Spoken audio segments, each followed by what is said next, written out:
जनपद कुशीनगर के थाना हनुमानगंज में एक ऐसा मामला प्रकाश में है जिसे सुनकर हर कोई परेशान अवश्य हो जाता है। दीवानी न्यायालय कुशीनगर के अधिवक्ता सुनील कुमार श्रीवास्तव पर हाईकोर्ट के अधिवक्ता सुभाष चंद्र श्रीवास्तव ने आरोप लगाया है कि एक अवैध शराब की कारोबार करने वाली महिला को हथियार बनाकर दायर फर्जी केस दर्ज कराने में सफलता हासिल कर लिया है। सुभाष चंद्र श्रीवास्तव ने अपने ऊपर दर्ज हुए मुकदमे पर ऐतराज जताते हुए जिला जज कुशीनगर से मुलाकात कर मामले को संज्ञान में डालते हुए केस को फाइनल रिपोर्ट लगाने का अनुरोध किया है। साथ ही साथ पुलिस अधीक्षक कुशीनगर से फर्जी एक शराब के धंधे में लिप्त महिला को उकसाकर उसे दीवानी में हथियार बनाकर कुशीनगर दीवानी न्यायालय में दर्ज मुकदमे को वापस करने की गुहार लगाई है।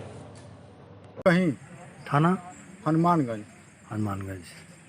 तो क्या आप कप्तान साहब क्या मौजूद हैं इस समय हमारे साथ मौजूद हैं आप?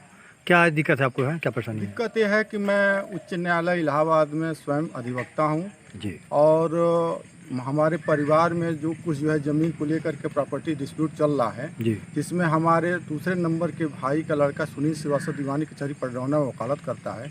उसके द्वारा एक सिविल सूट दाखिल किया गया था जिसमें स्टेटस को मिला हुआ है उनके पक्ष में। उसी मुकदमे की पैरवी करने के लिए 30 अगस्त 2019 को हम दीवानी कचहरी पडरौना आए तो उनके और उनके सहयोगियों के द्वारा हमारे ऊपर जानलेवा हमला किया गया और हमारे साथ आए रामनारायण मुसहर को भी मारा पीटा गया जी, जिसको लेकर के हमने पडरौना कोतवाली में FIR दर्ज कराया और जांच के उपरांत पुलिस द्वारा चार्जशीट लगाई गई। उस मुकदमे से बचने के लिए इनके द्वारा तरह तरह से हथकंडा अपनाया गया और किसी मामले में जब ये सफल नहीं हुए तो हमारे पटीदार मोहन लाल और उनके परिवार को उकसा करके 20 सितंबर 2020 को दिन में लगभग 11 बजे दिन में हमारे घर पर ही जानलेवा हमला कर दिया गया। आपके घर पे चढ़ करके? हमारे घर पे चढ़ करके, हम अकेले घर पर थे, जो हमारे पास पूरी घटना की CCTV फुटेज है। अच्छा, आपके घर पे CCTV कैमरा लगा हुआ है? हाँ, लगा हुआ है और सारी घटना उसमें रिकॉर्ड है, जिसको लेकर के हम हनुमानगंज थाने गए तो हमारा FIR तो दर्ज हो गया, किंतु पुलिस चूँकि जो पटीदार हमारे मोहन लाल श्रीवास्तव हैं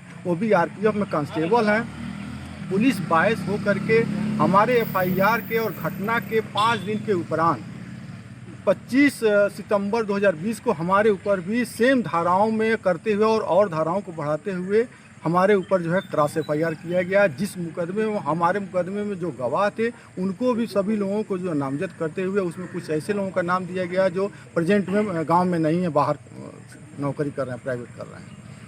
उसके बाद से सुनील श्रीवास्तव इससे भी जब नहीं उनका मन भरा तो हमें डिमोलाइज करने के लिए उनके द्वारा पनियाहा में एक शराब बेचने वाली महिला पूजा मौर्य को उकसा करके और उनके द्वारा जो है 156(3) के माध्यम से माननीय CGM के न्यायालय पडरौना से एक 156(3) दाखिल करके 376 और 506 का मुकदमा 29 सितंबर 2020 को जो है खड्डा थाने में दर्ज हुआ। आपके खिलाफ? हमारे खिलाफ दर्ज हुआ, जिसको लेकर के हम माननीय SP महोदय कुशीनगर से और इंस्पेक्टर खड्डा से और CO खड्डा से हम जब मिले तो उन लोगों द्वारा ये कहा गया कि मामला टोटल फर्जी है, केवल आपको डिमोलाइज करने के लिए सुनील श्रीवास्तव आपके पटीदार व ऐसा किया गया है और आप चिंता न करें, हम इसमें जांच करके सही और गलत का जो है निशाना कर देंगे। क्या चाहते हैं आप पूरे मामले में? हम ये चाहते हैं कि जो फर्जी मामले हो रहे हैं इसकी उच्च स्तरीय जांच हो और दोषी के खिलाफ कठोर से कठोर कार्रवाई हो। चूँकि मैं खुद अधिवक्ता हूं, मैं पूछना चाहता हूं कि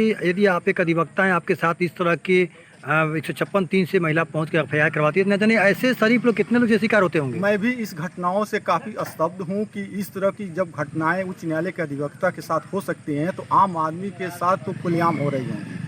तो मैं भी इस मामले से पीछे हटना नहीं चाहता हूं और मैं ये चाहता हूं कि इसकी उच्च स्तरीय जांच हो। और आज बहुत महिलाएं इस तरह से जो है अपने हथियार बनाई हुई हैं और जिस महिला ने हमारे ऊपर आरोप लगा कर FIR कराया है वो महिला खुलेआम 100 मीटर हनुमानगंज थाने की दूरी से खुलेआम दारू बेचती है और दारू को लेकर के कई बार जेल जा चुकी है और उसके खिलाफ कई मुकदमे भी दर्ज हैं और हमसे भी पहले उसके द्वारा अन्य लोगों को भी छेड़छाड़ के मुकदमे दर्ज कराया गया है और उसका इतना मनोबल बढ़ गया है कि उसके द्वारा हमारे खिलाफ भी जो है फर्जी मुकदमा दर्ज करवाया गया। क्या पुलिस पर क्या भरोसा आपको है?